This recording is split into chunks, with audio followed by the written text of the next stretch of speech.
Olá, amigos que acompanham a TV Informe, sou Alexandre Gonçalves, já estamos no ar para o nosso encontro semanal para debater os temas de interesse da nossa comunidade, ao Informe Blumenau Entrevista. Hoje é segunda-feira, dia 13 de setembro, depois de uma semana aí bastante tumultuada do ponto de vista institucional, com os atos que marcaram aí o dia 7 de setembro, então uma situação bastante turbulenta, as coisas acomodaram um pouco agora as melancias na carroça, mas ainda temos muita coisa para ficar atentos. Felizmente, o número de casos de coronavírus vem caindo bastante em Santa Catarina, Blumenau, em todo o Brasil, a gente tem que comemorar. Blumenau registrou apenas 84 novos casos nessa segunda-feira, Santa Catarina registrou 176 novos casos. Felizmente, a vacina está avançando bastante, que é muito importante, mas também é importante que a gente continue se cuidando. A gente ainda não sabe claramente todas as informações sobre as novas cepas, as novas variantes, então a gente não pode ainda abrir totalmente a guarda, mas felizmente parece que a gente está conseguindo retomar uma normalidade aí praticamente um ano e meio depois dos primeiros registros da pandemia no Brasil. A nossa conversa de hoje, eu já convido você para curtir, para compartilhar, para participar da nossa conversa, é com uma jovem liderança aqui de Blumenau que vai assumir a partir de amanhã uma vaga na Câmara de Vereadores. Nós estamos falando de João Paulo Thaumaturgo, ele que é suplente de vereador pelo PL, e nesta terça-feira, dia 14, ele vai assumir uma cadeira na Câmara de Vereadores no lugar do vereador Ailton de Souza, o Ito, que abriu espaço para também tratamento médico, e aí sempre cumprindo aquela parceria que normalmente os partidos fazem de abrir vaga para suplente. João Thaumaturgo, satisfação te encontrar aqui no Informe Blumenau Entrevista. Obrigado pela tua participação, seja muito bem-vindo. Obrigado, Alexandre. É uma oportunidade muito bacana que você dando esse espaço para que a gente possa conversar. Agradeço imensamente aí a todo o público que você tem conquistado através da TV Informe. É uma honra mesmo poder estar aqui contigo. Coisa boa, vamos fazer um bate-papo bem legal e reafirmo, você que está nos assistindo, qual é a pergunta que você tem para o João? Qual é o comentário que você tem para o João? De forma democrática, participe, compartilhe essa entrevista para que mais e mais pessoas vejam. Vamos fazer um bate-papo bem legal, você já conhece como é que é o nosso modelo aqui de entrevista, é um bate-papo, vamos lá, vamos conversar, temos tempo para aprofundar aqui, já tem gente participando aqui, o Rafa perguntando sobre esse movimento do MBL. Ô Rafa, isso aí tu já viu a minha pauta aqui, tu já estava pesquisando, né, então, enfim, então já tem gente participando, mas pode deixar, Rafa, acompanha com a gente que eu vou fazer essa pergunta aqui. O Robson Adriano, boa noite, parabéns ao nobre amigo, suplente, agora por 30 dias como vereador, sucesso, coisa boa. O nosso grande Marco Antônio André, desejando aí boa sorte, bom trabalho nessa empreitada aí, já tem gente acompanhando, então faça como Marco, como Rodson, como Rafa, a Danúbia de Souza, que entrevista, hein, Danúbia? Henri Cristo, para um domingo, olha, a Danúbia se supera, é uma grande jornalista, conseguiu essa entrevista exclusiva, que está lá na capa do site, bem bacana, parabéns para a Danúbia, aí uma entrevista absolutamente diferente, como tem sido as características da Danúbia de Souza. O João Thaumaturgo é uma pessoa que sempre circulou não, mas tem circulado nos últimos anos no meio político. Ele era afiliado ao PSDB, foi candidato a vereador em 2016, bateu na trave, foi bem votado, mas não entrou. Ali, então, ele era assessor de assuntos da juventude, não deu. Agora, já pelo PL também bateu na trave, foi o segundo mais votado. Atualmente estava ocupando uma vaga de diretor na Secretaria do Planejamento, vamos querer saber um pouquinho também o que ele fazia, que era um cargo comissionado, que é uma indicação política também, estava fazendo um trabalho lá, e agora assume. Qual é a sensação, João? Porque você é relativamente novo, mas eu percebi em ti um sonho muito grande de ser vereador de Blumenau. Olha, Alexandre, é uma oportunidade que o PL me abre aí através do vereador Ito, e aí eu já quero registrar de antemão esse agradecimento ao vereador. Obviamente desejar de pronto a melhora dele, ele pediu um afastamento também por questão de saúde inicialmente, e como você mesmo colocou, ele ampliou esse afastamento a 30 dias mediante um próprio acordo que o partido tem de dar esse revezamento para os suplentes, né? Isso é natural na política e até para fomentar as novas lideranças. Cara, é a coroação de um trabalho que eu venho buscando, né? Estar na Câmara de Vereadores de Blumenau, mesmo que por 30 dias, é a oportunidade de representar também uma parcela da comunidade que acreditou no nosso projeto e que coroa um trabalho, uma dedicação que a gente vem fazendo à vida pública, né? A essa verdadeira vocação, e aí, quando falo assim, obviamente não só por mim, mas para todos os envolvidos na vida política, essa vocação de servir, de estar à disposição da comunidade, de buscar levar as nossas ideias ao parlamento, então é realmente uma sensação muito positiva. Até surpreso, porque, né, eu imaginava, assim, uma divulgação, eu imaginava que houvesse um fato de, né, estar assumindo, mas até foi maior do que eu esperava, né, diversos amigos, parceiros de caminhada, pessoas do mundo político, empresarial, buscando, parabenizando, se envolvendo, olha, vai lá, vá firme, conte com a gente, então, estou muito contente, muito feliz mesmo por essa oportunidade. João, vamos lá. Como suplente, né, eu já digo que ser vereador já é uma dificuldade, porque tua atuação é bastante limitada, o teu espectro de atuação é bastante limitado. A minha pergunta é a seguinte: em 30 dias, o que o João vai tentar fazer? Que marca o João vai tentar deixar? Bom, vamos lá. Tu me conhece já, a gente se conhece há bastante tempo. Eu tenho uma atuação política que já foi bastante questionada, bastante elogiada em diversos momentos. Eu amadureci muito nessa caminhada. 30 dias, de fato, é um período bastante curto para que a gente possa deixar uma marca, mas o meu foco nesses 30 dias, Alexandre, primeiro, é seguir o bom trabalho de fiscalização que o vereador Ito já vinha fazendo junto à nossa comunidade, que eu acho como primordial o papel do vereador, né, fiscalizar, legislar e representar. Eu acho que fiscalizar é o número 1, né, e conhecendo o executivo e as ações do executivo, eu particularmente me sinto bastante à vontade para seguir esse trabalho que o vereador Ito vinha fazendo. Além disso, estando no poder público e conhecendo a realidade da Prefeitura de Blumenau, a gente percebe alguns entraves burocráticos causados pela legislação que precisam de atualização. Então, nesses 30 dias, eu pretendo propor uma ou outra alteração de lei, a gente está mapeando isso ainda, né? Até mesmo através também do que a gente pôde enxergar na Secretaria de Planejamento Urbano, algumas alterações de lei para destravar um pouco o processo burocrático, para melhorar para o contribuinte e para auxiliar também o Poder Executivo, porque apesar de independentes, os poderes têm que ser harmoniosos. Então é uma oportunidade bacana, né, que a gente para poder realizar nesses 30 dias. Eu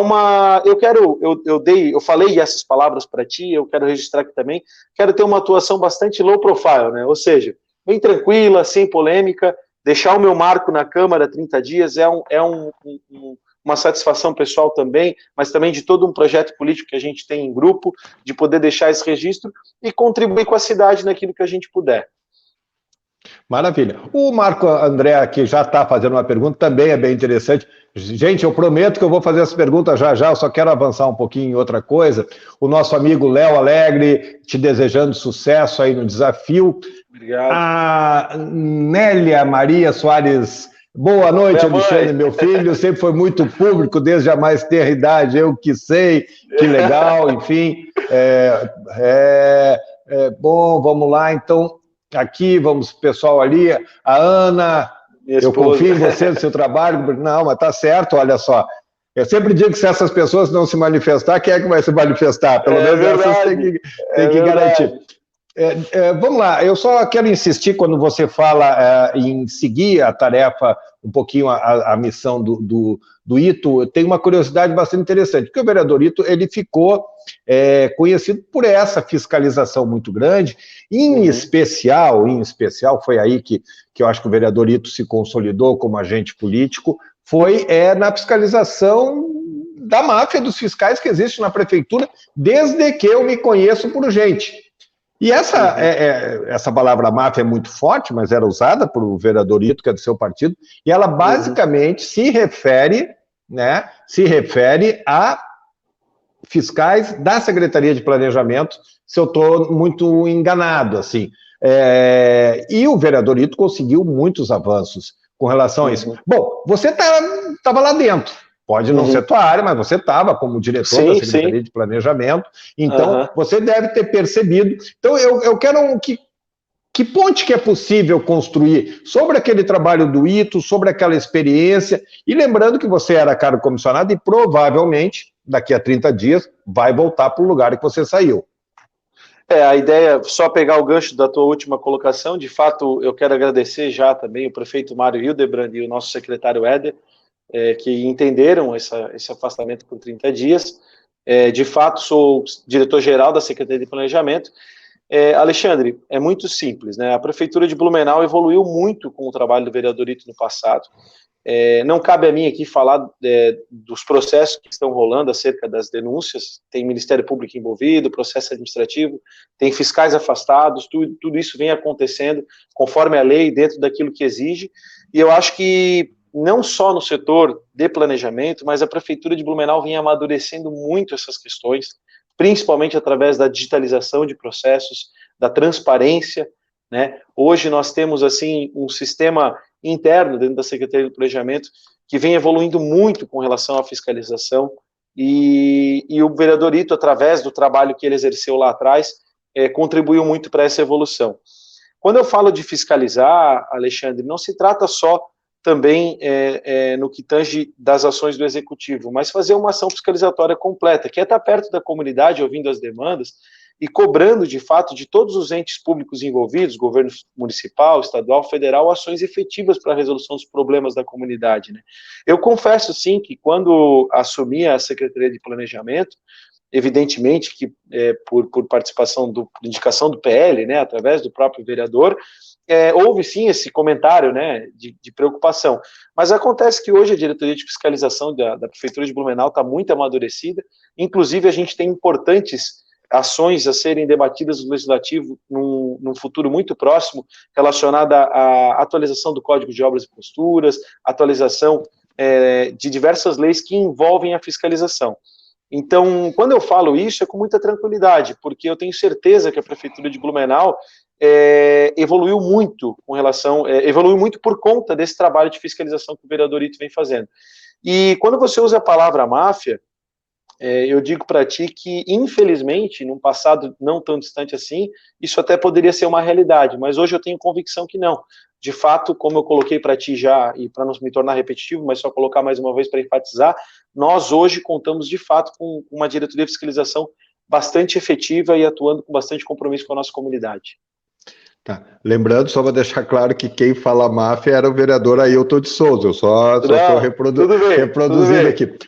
Bom, só para insistir ainda na questão da Câmara de Vereadores, João, um dos debates, primeiro, você é cargo comissionado, eu não vejo problema algum em cargo comissionado, se criou algumas coisas de se demonizar algumas situações, inclusive o cargo comissionado. Podemos discutir o excesso de cargos comissionados e podemos se discutir os critérios das escolhas desses cargos. Ponto, isso sim. Mas uma das discussões muito fortes que está acontecendo na Câmara de Vereadores, promovidas também por um suplente de vereador, o Diego Nazato, é a questão da redução de cargos. Ele sugere a redução de 7 cargos da mesa diretora. E ele está buscando assinaturas, porque isso depende que seus pares andem. Então, por exemplo, o vereador o Ito, eu até publiquei hoje, já deu na canela do Diego Nazato na última quinta-feira. Né? O Almir Vieira já deu na canela dele. Então, o que eu quero saber é o seguinte, mas quem assume agora e quem tem o poder da caneta é o João Paulo Thaumaturgo. Sim. E aí, qual é a tua posição sobre isso? Vamos lá, Alexandre. Primeiro, eu acho fundamental uma revisão dos gastos do poder público. Eu acho assim que esse debate é bastante válido. Eu, particularmente, acompanhei lá no início do governo Napoleão a redução de cargos que a gente teve na Prefeitura de Blumenau, tu deves te lembrar disso, que foi bastante considerável. De fato, existem vários cargos comissionados que foram bastante questionáveis, inclusive a gente tem episódios, não só no governo municipal, mas também estadual e federal. Me lembro bem de um caso que teve na Assembleia Legislativa de Santa Catarina de cargo fantasma, né? Lembra aquela mulher que saiu correndo durante uma entrevista lá? Então, infelizmente, a gente tinha isso, existe essa realidade. Sobre o tema do Diego Nazato em específico, né? Eu hoje, particularmente, eu sei da proposta dele, eu ainda não olhei quais são os 7 cargos que ele está propondo, te confesso isso, né? Pretendo me ater sobre esse tema nessa semana. Eu não conheço as pessoas que estão indicadas nesse cargo, eu não sei quais as funções que esses cargos ocupam, eu não sei se realmente eles são necessários ou não. Agora, uma coisa eu quero deixar bem claro, política a gente nunca faz sozinho, a gente faz em grupo, sabe disso. E eu estou ocupando uma vaga do vereadorito. Então, de antemão, e eu acredito que, assim, ninguém suporta insubordinação, né, vamos deixar isso bem claro, se eu faço parte de um grupo político, eu tenho que aceitar o que o meu grupo se posiciona. O Ito é o dono do cargo. Então, para mim é muito claro inicialmente que o meu posicionamento será juntamente com o vereador Ito. Se cedesse ao meu suplente e ele tomasse uma posição contrária à minha, também me sentiria ofendido. Tenho convicção que você entende isso. Agora, o Diego é meu amigo, o Diego é próximo a mim. Em 2016, não tenho convicção de que ele tenha votado em mim em 2016, mas se não fez foi por pouco, porque ele é meu amigo pessoal, ele esteve comigo na FURB, nós estivemos juntos no movimento estudantil, e inclusive hoje eu moro bem próximo do restaurante da família dele, tenho um profundo respeito, admiração e carinho pelo Diego, tenho certeza que se ele está propondo algo, tem algo realmente de valioso nisso, posso analisar com carinho, mas de antemão deixo claro a minha posição. Jamais serei insubordinado ou baterei de frente com o posicionamento do meu vereador, afinal de contas é ele que está me oportunizando isso. É a mesma coisa que o Diego assumir e tomar uma posição contrária ao que o vereador Tuca teria proposto inicialmente. Ele também não faria isso, tenho certeza disso. Agora, acho que o tema é válido, eu acho que a gente tem que trazer, sim, esse debate a público sobre a eficientização, né, do poder público. De fato, existem muitos cargos comissionados questionáveis. Não sei se é o caso desses 7. Reitero, não estudei isso a fundo. Me comprometo a estudar, a me aproximar e até eventualmente levar ao vereador Ito essa pauta com o meu posicionamento, se for necessário. Acho que as pessoas demonizam o cargo comissionado quando, na verdade, ele muitas vezes é fundamental. Porque o poder público, ele necessita da tecnocracia, sim, mas ele também necessita da política, né? Nós temos que encontrar um meio termo entre o critério técnico e o critério político. E os técnicos são quem? Os efetivos. Os políticos são quem? Os comissionados. O que não dá para aceitar, na minha visão, são cargos comissionados sem a devida capacitação, né? Aceitar, por exemplo, sei lá, vou citar um exemplo, um gerente da área administrativa que eventualmente tenha uma formação em biologia, por exemplo, não faz sentido. Ou alguém da área ambiental com uma formação em matemática, também não faz sentido. Então, essa questão técnica, e eu acho até que o prefeito Mário, não sei na Câmara, mas no governo municipal há um decreto que exige formação, apresentação de diploma, inclusive eu, para ser nomeado, tive que apresentar o meu diploma, enfim. Então, isso já está evoluindo, né? Hoje, existem diversos cargos comissionados, por exemplo, na Secretaria de Planejamento, que são absolutamente técnicos, né? Dos nossos 6 diretores das áreas técnicas, se eu não me engano, somente 2 não são efetivos, 2 ou 3, mais da metade é efetivo. E todos eles são técnicos, engenheiros, arquitetos, pessoas que entendem sobre a demanda. João, e tu está na diretoria de planejamento sendo administrador? Sim, eu faço a gestão da secretaria, juntamente com o Éder, que é advogado. Então, a gente cuida da parte administrativa e de relacionamento da secretaria. Então, assim, essa questão de demonizar cargo comissionado não é por aí. O prefeito precisa ter um cargo fiel a ele, junto aos técnicos, para poder construir as decisões que a cidade precisa. Da mesma forma na Câmara. Então, só para resumir a minha resposta, acho super válido o debate. O Diego é meu amigo e acho que a gente vai conversar sobre isso nesses 30 dias que eu estarei lá. Porém, de antemão, deixo claro que o meu posicionamento vai de acordo com o meu grupo político. Eu não posso ser insubordinado ao proprietário do cargo, que é o vereador Ito. Não me sentiria confortável, até porque eu assumi um compromisso com ele, pessoal, de palavra, de que seguiria o trabalho que ele vem fazendo. E política é assim, a gente tem que ter fidelidade. Tu sabe o valor da palavra na política, não preciso te explicar isso. Não, mas parabéns pelo posicionamento em diferentes nuances, é isso aí mesmo, e eu acho que está lá representando um grupo, também, né, enaltecendo a importância aí de se discutir esse assunto, é bastante válido e tal, então é bem bacana. Vamos lá, tem algumas pessoas aqui com a gente, eu quero entrar então na fala do Marco Antônio André, que é como combater o discurso contra a política aos políticas, levantado por velhos e novos políticos. Porque a gente falou do cargo comissionado, mas se criou um caldo de cultura no Brasil recentemente, de que classe política não presta. E, por exemplo, você é um cara jovem, mas você é eminentemente um ser político, né? Desde que eu te conheço por gente, né? E de novo, isso não há mal algum, Não há problema, sim. né? O problema é quando o cara rouba, o cara não faz nada, tudo, né? Enfim, eu sempre entendo isso. Mas aí, respondendo a pergunta do nosso Marco André aqui, como é que combater esse discurso e como é que conviver isso? Tu que é um cara mais novo, mais jovem e convive com essa gurizada aí. Uhum. É uma ótima colocação do nosso amigo Marco Antônio André. Até quero parabenizá-lo pelo trabalho que ele vem fazendo também no Informe, né? Vamos lá.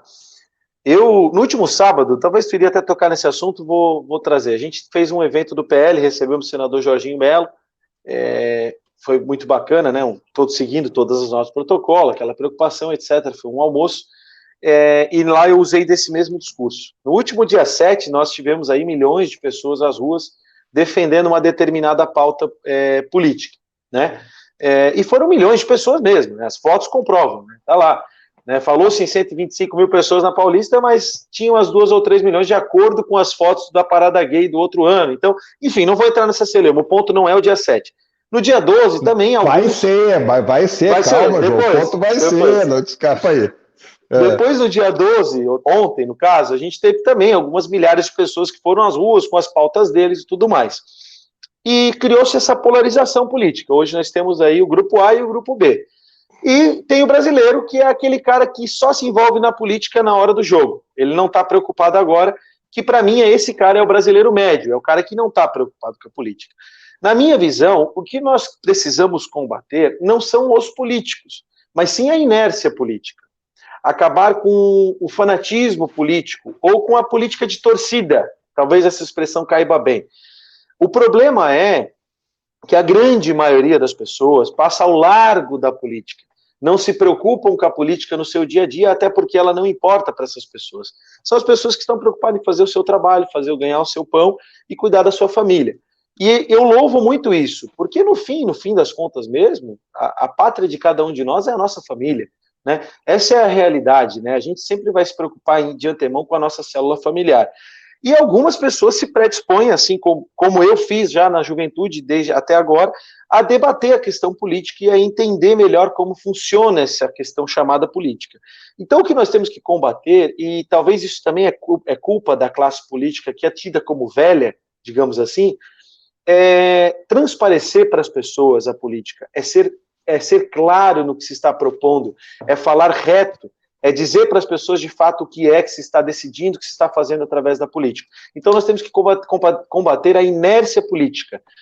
Eu acho que não dá para se dividir os políticos entre novos e velhos. Tem que se dividir os políticos entre os profundos e rasos. Os políticos que são populistas e defendem pautas para aparecer e fazer e ganhar o seu pão e se garantir, e os políticos que aprofundam o debate, entendem do que se está discutindo e buscam soluções de fato para a maioria. E essa é a dificuldade, é separar o joio do trigo, é fazer com que a população vote com a devida consciência, escolha de fato quem está buscando a representação, quem está querendo ser representado. Então, assim, deixando muito claro, não dá para se dividir a classe política entre velhos e novos. Tem que se dividir a classe política entre populistas e aqueles que estão buscando o seu ganha-pão, que tornaram a política o seu próprio negócio, e aqueles que se aprofundam, buscam entender os conceitos sociais de desenvolvimento de uma sociedade, né, que está na academia, na literatura, e tentam trazer isso, ou se apegam a intelectuais, talvez não precisam ser intelectuais, mas buscam intelectuais para lhes dizer qual o melhor caminho que vai trazer as soluções necessárias para a maioria das pessoas. Então, dividir os políticos entre aqueles que têm profundidade para o debate político e aqueles que são rasos. Essa é a minha divisão, é isso que eu acredito ser importante. Sempre deixando claro também que muitas vezes essa profundidade não é uma questão de intelectualidade, mas sim de vivência, de conhecer a comunidade. Às vezes a gente encontra isso no vereador mais simples, ou no presidente de associação de moradores mais simples, que é aquele cara que vive a realidade da sua comunidade e que de fato está se doando e se dedicando gratuitamente a exercer aquele cargo de liderança. Vamos lá. Não, bem bacana que tu falou, mas eu quero só tentar aprofundar essa questão. Porque, na verdade, essa foi uma narrativa que foi criada da nova política, né?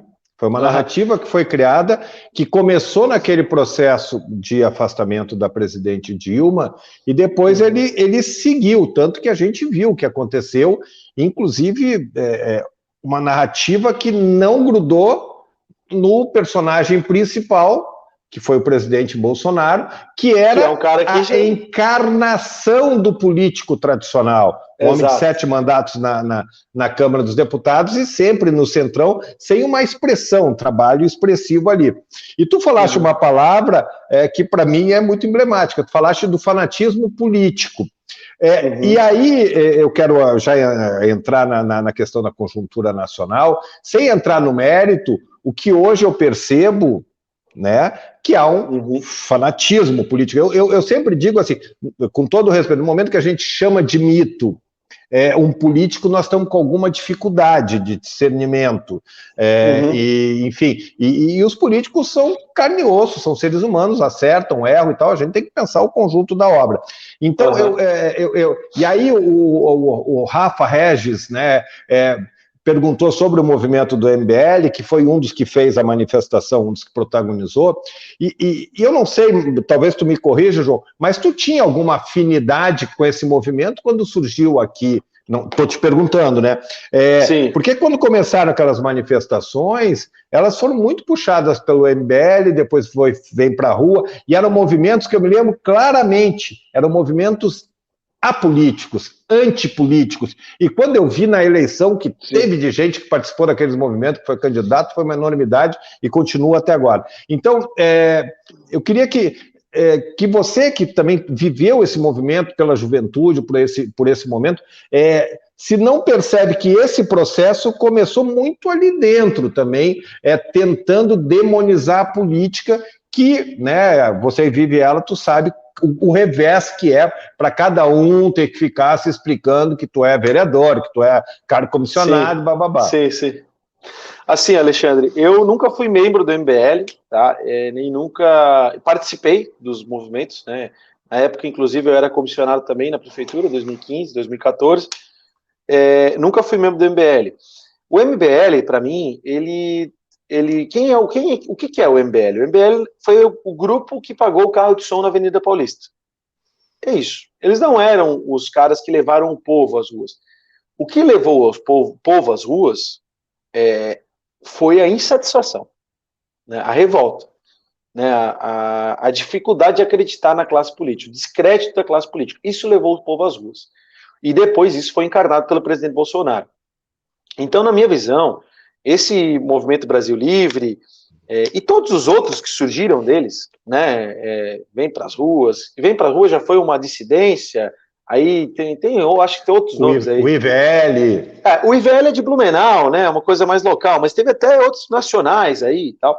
Sim. Esses grupos surgiram, vou falar do MBL exclusivamente, nitidamente oportunista, nitidamente populista, buscando vitrine. Hoje, evidentemente, na época não se fazia essa leitura. Hoje a gente consegue observar isso. Na verdade, quando eles sentaram com o Eduardo Cunha para assinar lá o negócio do impeachment, uma fotinha do Kim Kataguiri, Eduardo Cunha lá, não sei se tu lembra, professora Pet, São Paulo, Brasília e tal, ali eu percebi que já haviam, não, peraí, eles estão, é um movimento político, eles vão se candidatar, né? Da mesma forma, esses outros todos os movimentos. Então, eu respeito esses movimentos, lá na época foram importantes, mas era o grupo que pagou o carro de som, quem foi para a rua era o povo. E na minha visão, esses grupos, hoje, de fato, representam aquilo que eu falei, que são os políticos rasos. Os políticos... Alexandre, eu posso falar isso, e desculpa a minha sinceridade, porque eu fui um desses. Eu fui um desses que buscava a pauta para aparecer, porque queria ser político. Entendeu? Eu fui um cara, em algum momento, que gostava de fazer foto com todo mundo para postar na rede social, para mostrar que eu era político. Né? Isso aconteceu na minha vida. O que mudou do João Taumaturgo lá de 2015, 2016 para o João de agora, é que eu entendi o seguinte, olha, a gente precisa entender o debate político, a gente precisa estudar, a gente precisa se aprofundar, a gente precisa se informar, né? Não adianta, o fanatismo nunca é positivo. Vamos usar um outro exemplo, futebol. Pega as torcidas fanáticas, sempre dá problema. Vão pro pau, se quebram. A troco de quê? Né? Um time de futebol? Não faz sentido. E assim, não é só no Brasil, é no mundo. Então o fanatismo ele nunca é positivo. Vamos falar da religião. Né? As religiões árabes lá que querem matar os católicos. Então, os homem-bomba, isso não é legal, é fanatismo. Então o fanatismo nunca é positivo. Esses movimentos, na minha visão, sempre foram populistas e rasos. Já é diferente, e aí não é uma defesa exclusiva, mas o presidente Bolsonaro, né? Quem é fanático pelo presidente Bolsonaro? Eu também não defendo o bolsominion, eu gosto de dizer, que é aquele cara que tudo que o Bolsonaro faz, ele vai defender. Também não é legal isso, né? Mas eu acho que o Bolsonaro, ele encarnou, ele conseguiu tornar-se um representante dessa massa brasileira que já era silenciosa, que foi às ruas insatisfeita com a classe política, pela sua sinceridade, pela sua capacidade de falar a verdade, doa quem doer. A gente percebe isso nele. Eu entrevistei ele, sabe que fui comunicador, enfim, né? Em 2015, lá no camarote da Oktoberfest, eu tive com ele lá a oportunidade, e lá eu pude perceber e conhecer o Jair Bolsonaro. Ele fala a verdade, ele fala o que ele pensa, ele não mede palavras. E de lá para cá, de alguma forma, isso me inspirou, porque eu também tenho, tu vê, tô falando a verdade, pô, eu já fiz foto com gente para aparecer, para ganhar voto lá no passado, entendeu? Eu já fui esse cara. E esse cara é quem? É o político raso. É o político que está buscando o cargo para poder ter o seu ganha-pão, para sustentar o seu grupo. Não é o cara que está preocupado com o futuro da sociedade. E hoje não, hoje eu me apego à literatura, a livros, ao entendimento, a buscar o diálogo, né? Então o fanatismo, tu vê o presidente, vou citar o presidente de novo, o cara foi e botou milhões de pessoas na rua. Cara, sem brincadeira, tinha 1% da população brasileira na rua no 7 de setembro.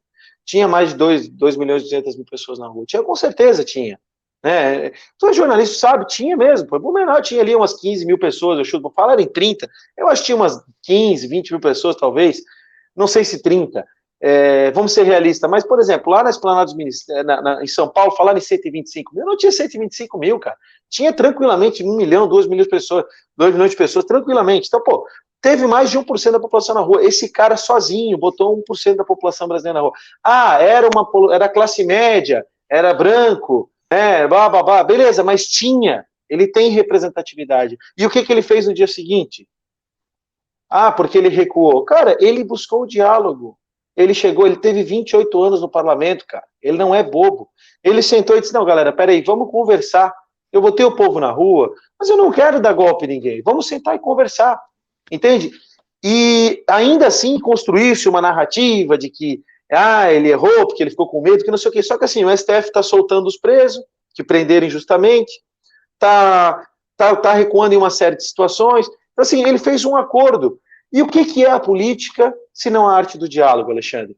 Né? O que é a política, se não a arte de conversar, de dialogar? Essa é a construção que a gente tem que buscar.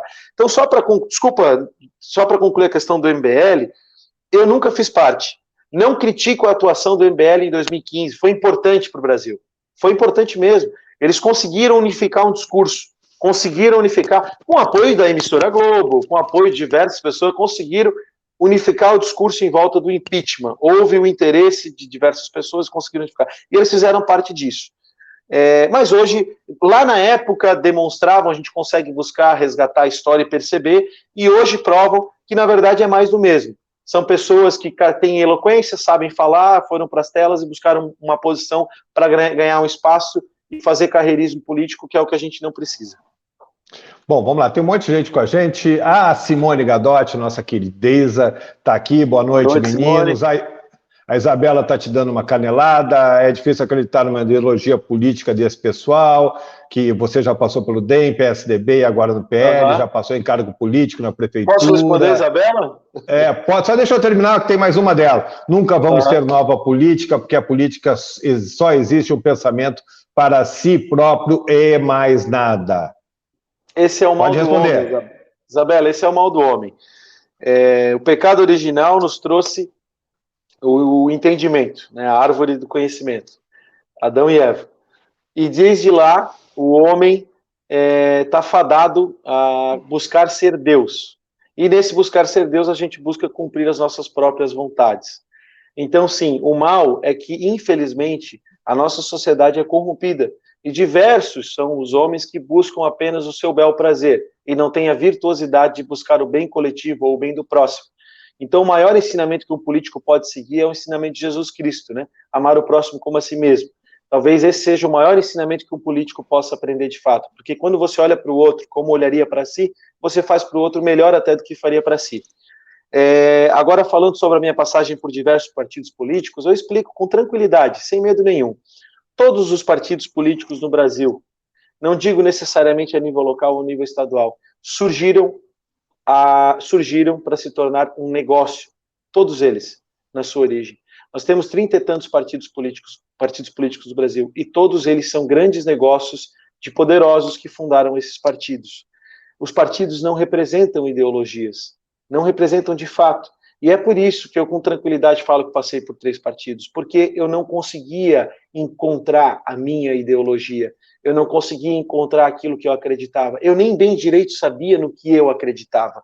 Até hoje eu ainda tenho dúvidas sobre o que eu acredito, mas eu continuo buscando conhecimento e buscar entendimento para acreditar, definir qual é a ideologia do João. E hoje eu digo para ti, Alexandre, hoje eu me considero conservador. Hoje eu me considero uma pessoa que, a tomar uma decisão, sempre olhará diversos lados e buscará um caminho que seja o meio termo no diálogo com toda a comunidade. Esse é o papel. Então, eu passei por esses partidos buscando ideologia, e eu encontrei, na maioria desses partidos, apenas pessoas que estavam preocupadas com seus próprios grupos, com seus próprios interesses. Infelizmente. Não estou generalizando. No caso do PSDB, não foi nem a nível local. Eu fui diretor nacional de articulação política da juventude do PSDB, e lá em São Paulo, em Brasília, eu pude perceber que aquilo era um imenso negócio que satisfazia os prazeres de algumas pessoas. Então, não há partido político, e eu cito, não há partido político, nenhum, não vou citar nomes, mas nenhum partido político no Brasil hoje é livre dos interesses dos seus dirigentes partidários. Ponto.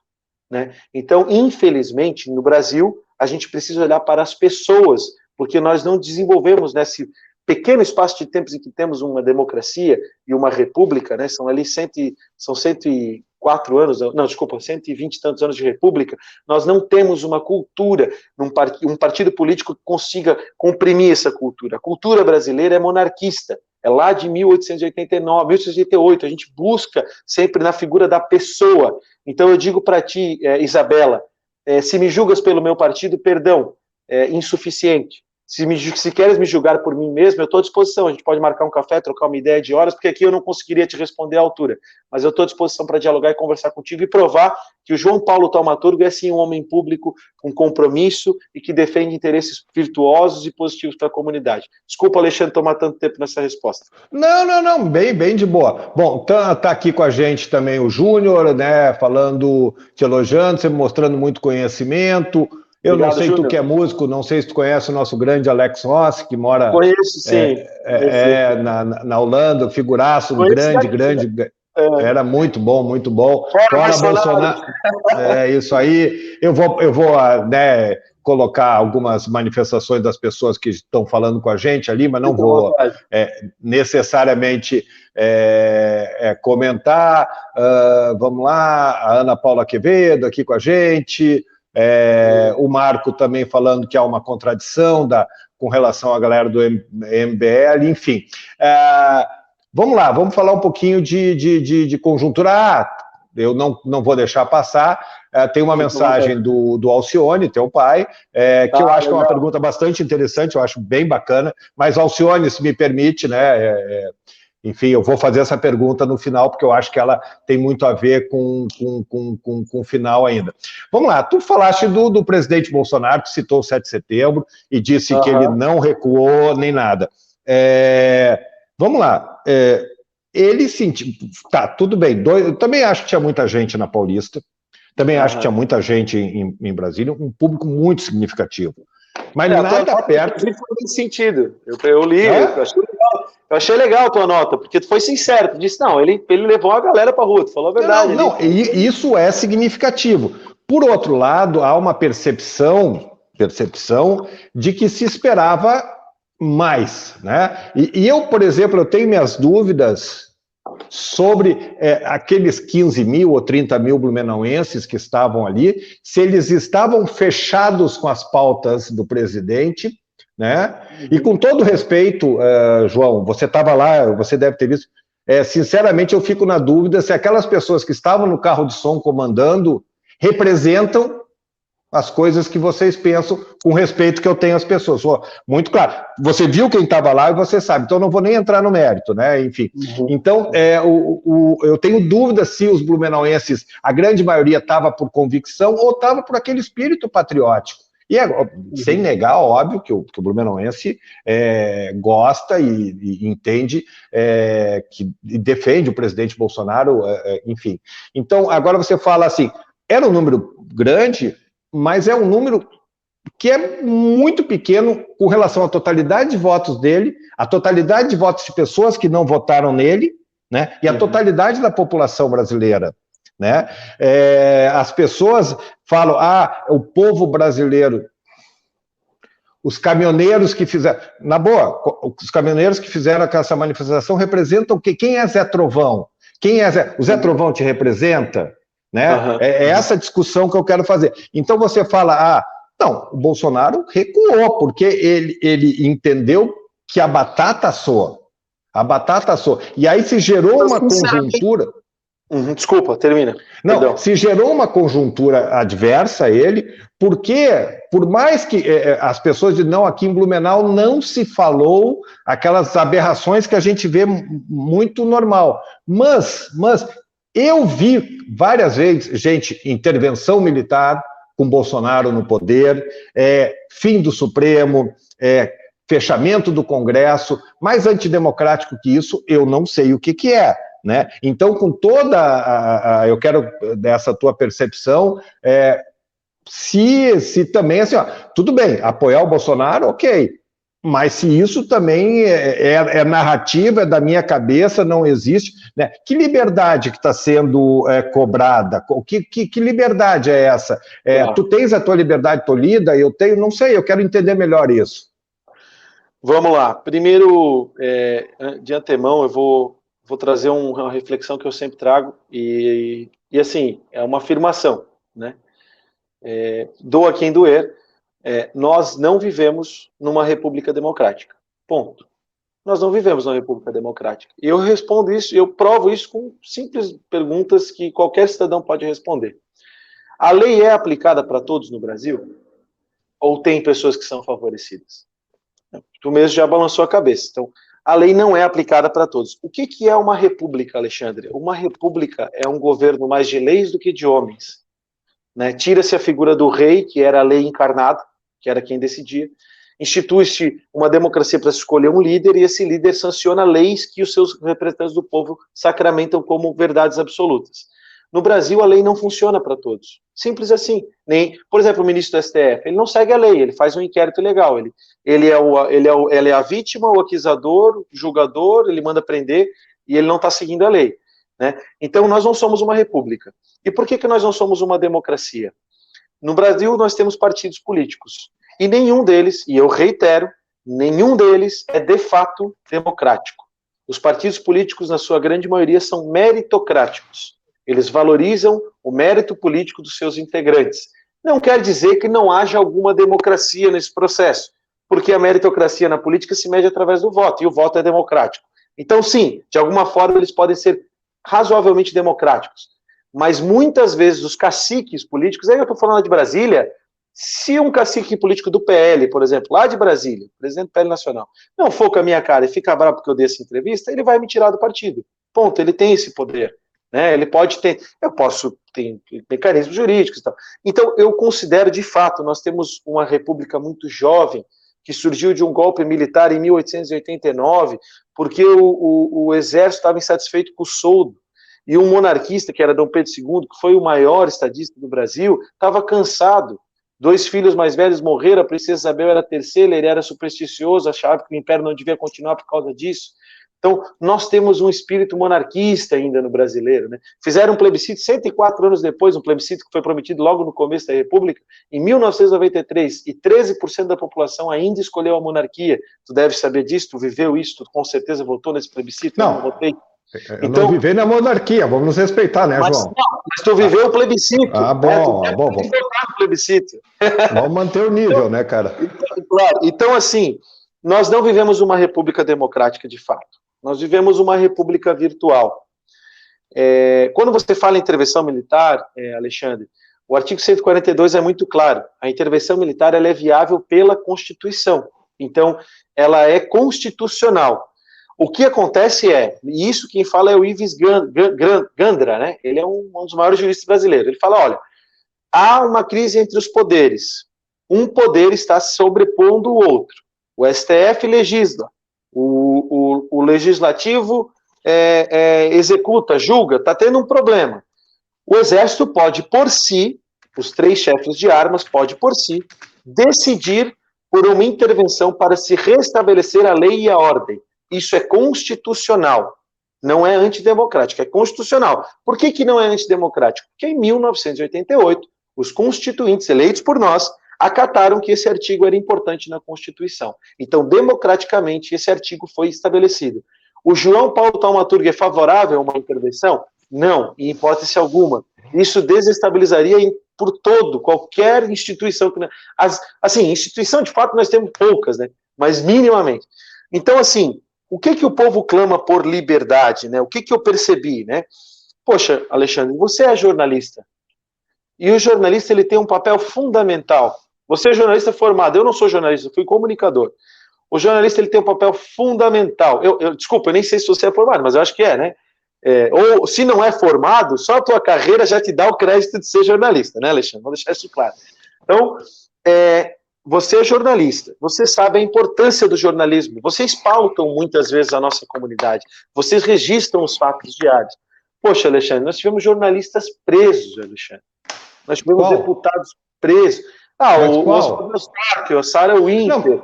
Mas calma, deixa eu concluir. Nós tivemos um deputado federal preso, sem nenhum processo, sem defesa. Ele foi preso, cara, porque ele falou mal do STF. Cara, isso é um absurdo, cara. Isso é um absurdo, Alexandre. Me perdoa.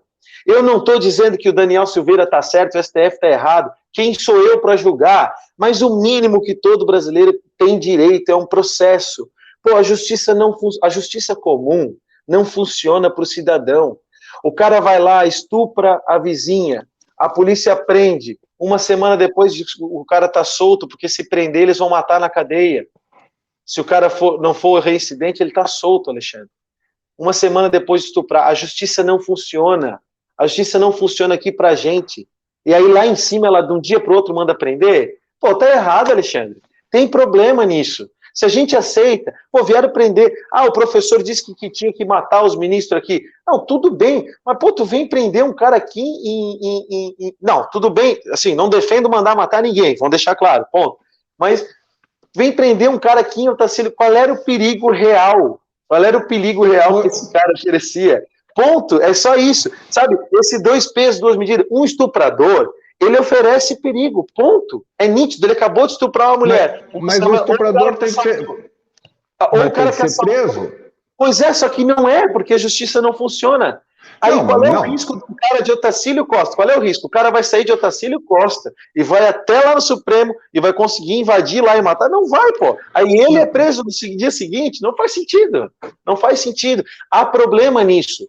Dizer que é errado prender o cara, eu não digo. Pode até ser que ele merecesse ser preso. Mas, que houvesse um processo, que houvesse uma defesa, que a justiça funcionasse. Entende? A justiça não funciona. Nós temos lá 11 ministros supremos de fato. Ninguém encosta nesses caras. Mas João, tu tinha essa... Tu teve...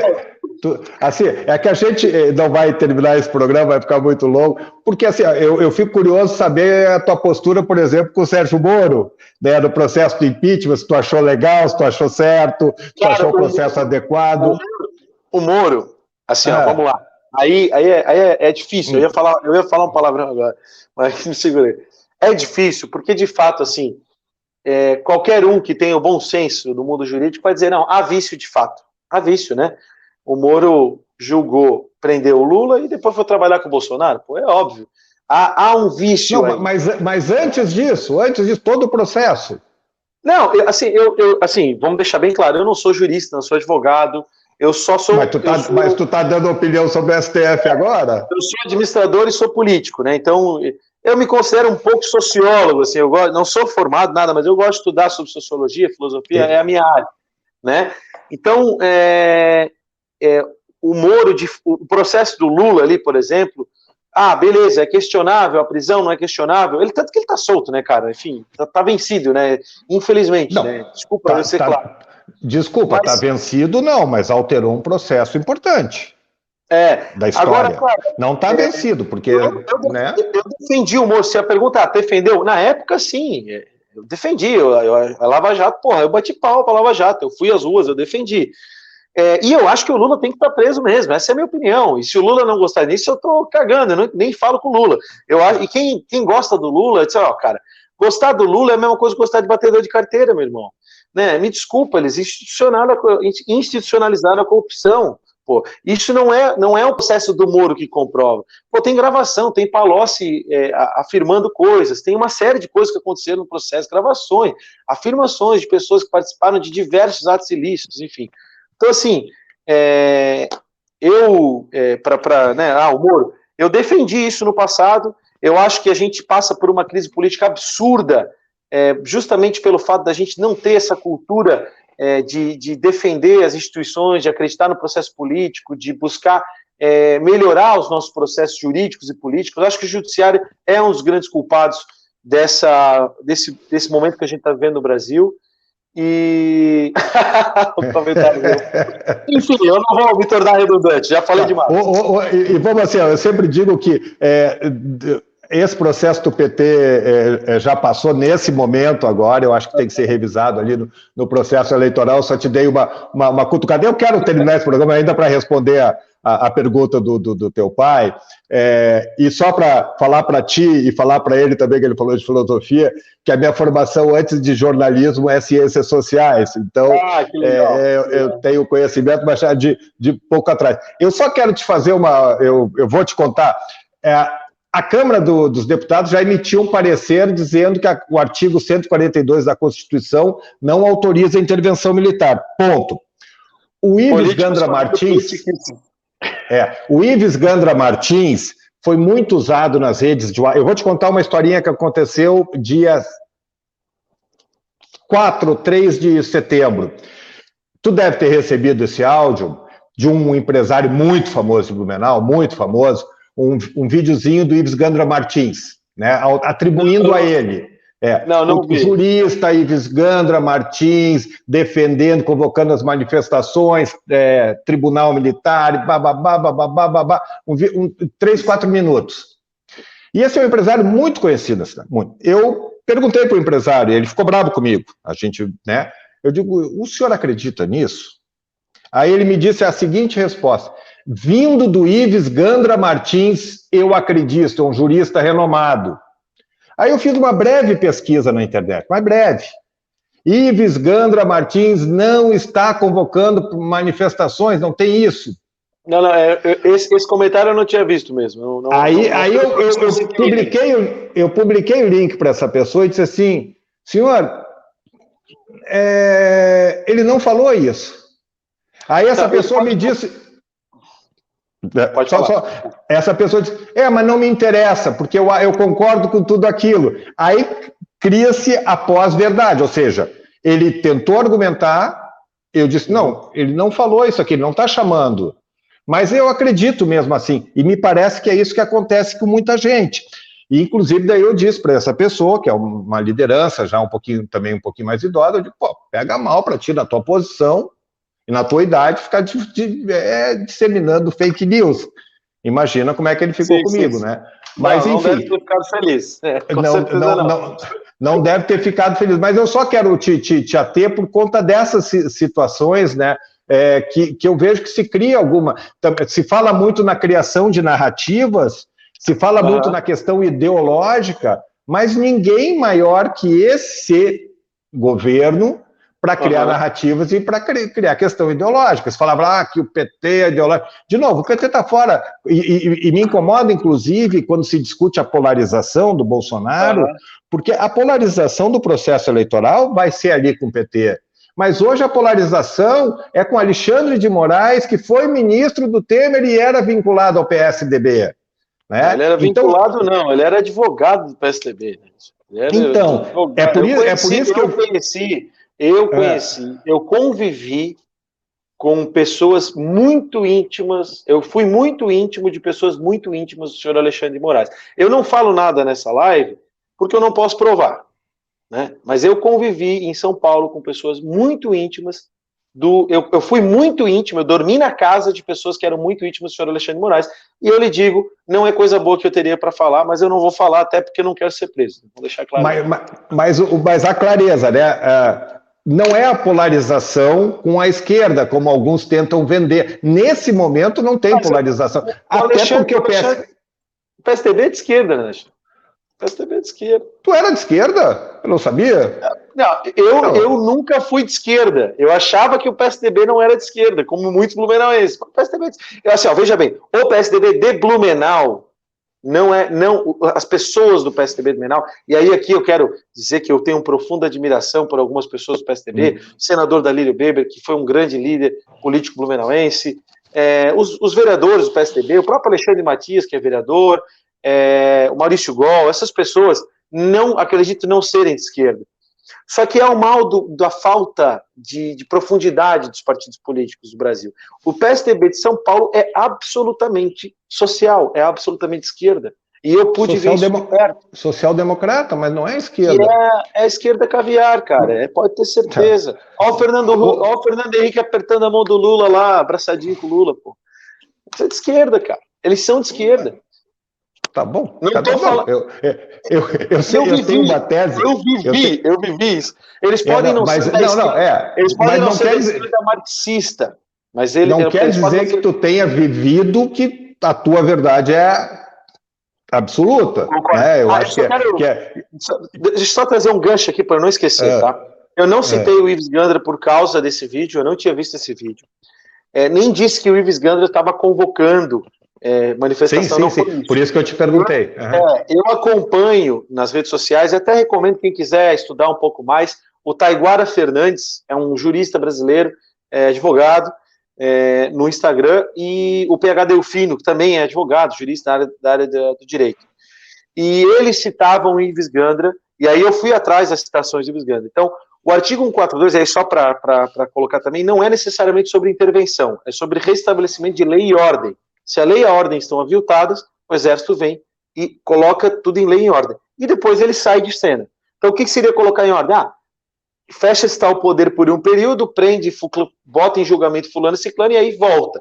Isso é o que o Ives Gandra, inclusive no artigo que eu li, pelo menos, é o que ele coloca, né? Que ele entende assim, não é que o executivo chama o exército ou o legislativo chama o exército. Não é como em 64, né? Que os deputados chamaram o exército para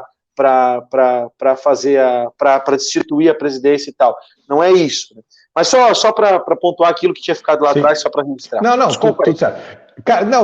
Não precisa pedir desculpa, estamos em casa aqui. Ô, João, tem trocentas coisas para acabar, para conversar. Alexandre, quero dizer que eu adoro conversar contigo, cara, porque a gente, apesar de tu ser jornalista, eu sei que tu tens uma vertente também, tu tens um pensamento político.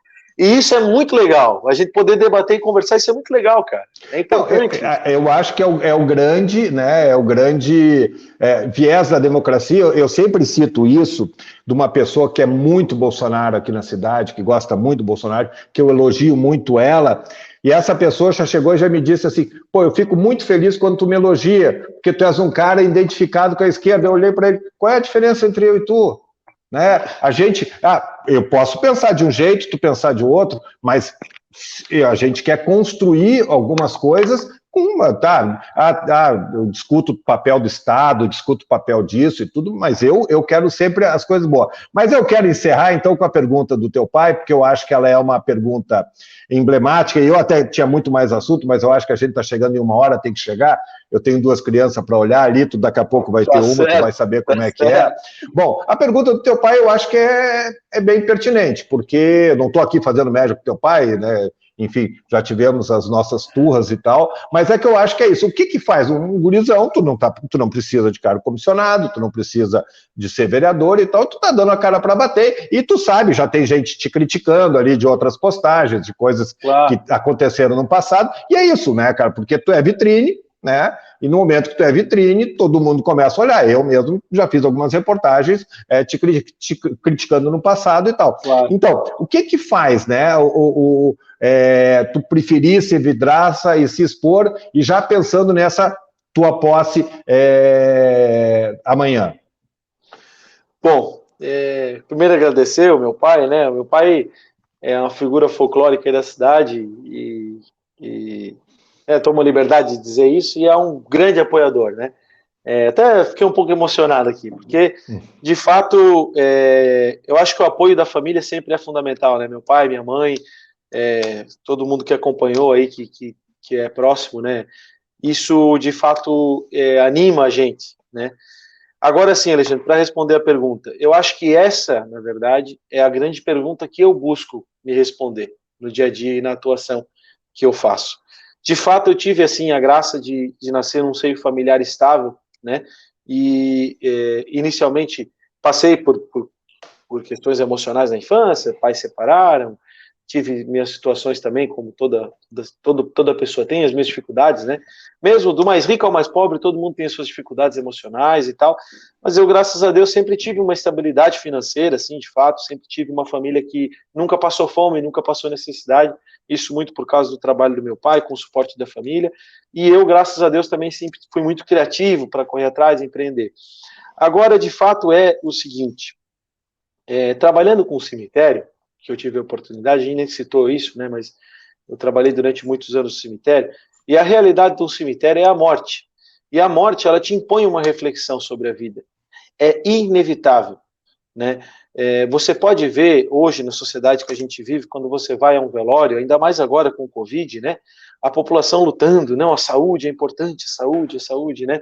Eu quero dizer a todos vocês que estão nos ouvindo agora, e me honro com a presença de vocês aqui nessa live, vocês irão morrer. Vai acontecer. E não tem o que você possa fazer. Por mais que você lute pela sua saúde, por mais que você queira manter a sua saúde, ela é um bem perecível. Ela vai deixar de existir. E por mais que você acredite que não, isso vai acontecer um dia. E as pessoas dizem, tudo bem, pode acontecer, mas não agora. Aí eu digo, o agora, aliás, é sempre agora. A gente nunca vive o depois. A gente só vive agora. Então, vai acontecer um dia. Sendo apresentada a morte tão cedo, passei por uma depressão na juventude, eu sempre me apeguei às questões fundamentais da vida. Por que eu estou aqui? Por que me desenvolver e fazer algo se eu vou morrer?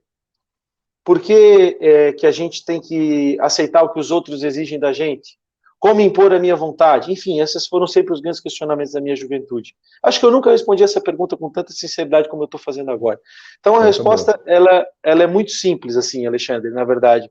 De fato, assim, talvez eu não conheça a resposta agora ainda. Talvez eu ainda não saiba de fato a resposta que eu deva te dar. Talvez eu vá encontrar essa resposta daqui 10, 20, 30 anos, quando talvez eu consiga fazer algo de fato através da política.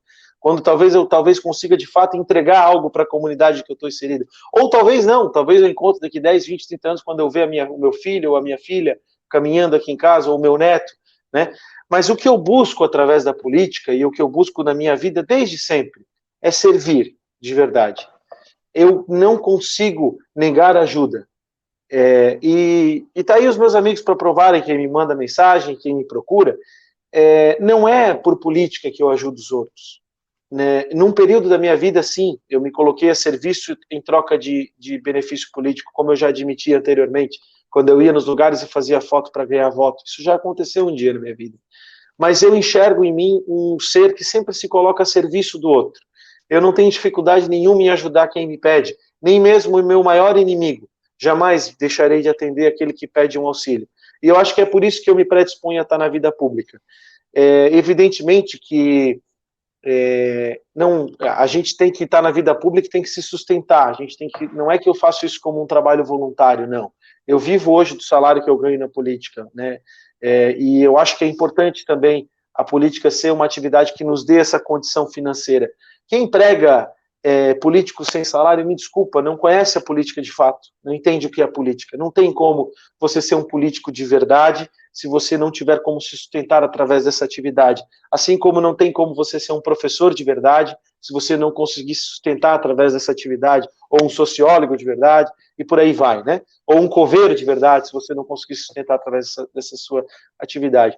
Então eu acho que eu me coloco enquanto vidraça, e já tive diversas críticas, inclusive de ti, uma vez te chamei para um café para a gente sanar algumas situações, e eu acho que foi muito bom aquele café que a gente tomou, Alexandre, porque eu me coloco a serviço. Sim, já fui muito incoerente, já cometi diversos equívocos, já fiz política a modo trator, que vai passando por cima e não percebe as consequências do que pode estar causando. Mas hoje, com tranquilidade, eu te digo, se estou na vida pública é porque quero servir a comunidade, e não é falácia. E aquele que duvida do que eu estou dizendo, Alexandre, e esse discurso não foi ensaiado, até porque eu não estou lendo, aquele que duvida de mim, me procura, me manda um WhatsApp, me chama para conversar. Eu estarei 30 dias na Câmara de Vereadores e já fiz um combinado com a minha esposa, que está grávida, a quem eu quero também aqui fazer um imenso agradecimento, porque ela foi candidata, Alexandre, a gente nem explorou isso, né? Ela foi candidata, a gente se conheceu na eleição, e depois da eleição a gente acabou casando, agora ela já está grávida, ela é a 4ª suplente do partido. Porque ela tem me aturado muito nesses últimos dias e eu realmente ando bastante ansioso, é um momento diferente, a gente acaba ficando preocupado com o que vai acontecer, com o que as pessoas vão achar. Então eu quero fazer um agradecimento especial à minha esposa e ao meu filhinho que está na barriga dela, que estão aturando o João desses últimos dias. Eu já fiz um combinado com ela, ó, amor, serão 30 dias muito intensos. Então eu estou integralmente à disposição da comunidade blumenauense, que quiser trocar uma ideia, assim como aquela moça que fez o comentário, eu não lembro o nome dela, marca um café comigo. Isabela, vamos conversar, olho no olho, assim, pessoalmente, né? Eu prefiro sem máscara, mas se quiser que eu use máscara também, não tem problema. Vamos tomar um café, dialogar, e a gente pode, quem sabe, conhecer um ou outro, e aí, quem sabe, você vai poder fazer um julgamento melhor de quem é o João Paulo Palmatur. É isso, Alexandre. Maravilha. João, deixa eu cumprimentar o povo aqui para se despedir. O Volmar Capistrano, só tem Obrigado. Fera, o Emerson Santos, garoto gente boa. Obrigado, Emerson. A Caroline, tem que concordar, João é sempre disposto a ajudar todos, quem tem o privilégio de ver um pouco mais para dentro, conhece, sabe que é verdade.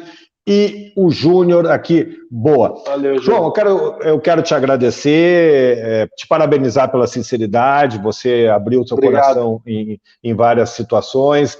Eu tenho um entendimento ao longo de 32 anos de carreira, que quando eu convido uma pessoa para ser entrevistada, é essa pessoa que tem que falar, que tem que se manifestar. Eu faço aqui o advogado de diabo, eu pontuo, eu tenho minhas ideias, eu tenho minhas posições, mas eu sempre, ao longo de toda a minha trajetória profissional, eu sempre digo assim, se eu estou chamando, eu não estou chamando para jogar na parede, não estou chamando para ali. A pessoa vai lá manifestar, eu vou lá, dou uma cutucada, pergunta aqui, mas é Bolsonaro e tal, dou uma cutucada, mas quem tem que estar assistindo que tire as conclusões. Então, eu quero te agradecer, né, pela deferência, foi uma conversa bem legal, nós tínhamos um monte de assunto para fazer, um monte de polêmica ainda para tocar, te desejar boa sorte.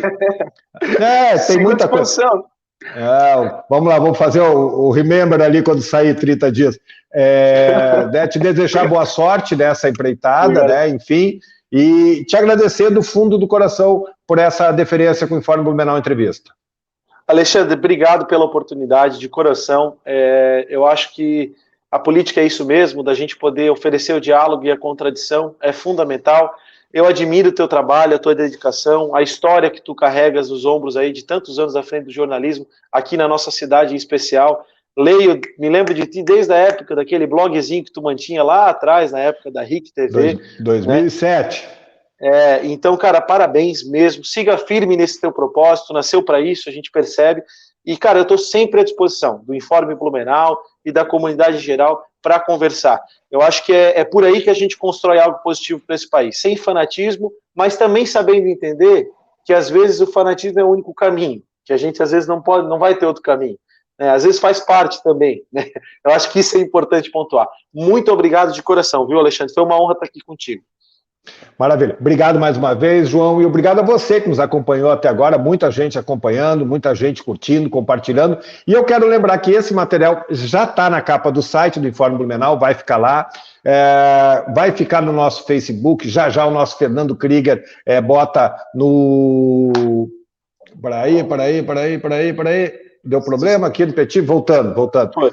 Pediu para agendar a atualização bem no final. Vamos lá, rapidinho. Então, dizer que já está no Face, já está na capa do informe, já o Fernando Krieger bota no nosso Instagram, bota no YouTube. Então, se você não conseguiu assistir toda, ficou curioso para assistir mais, curta, compartilhe para que mais pessoas recebam essa live.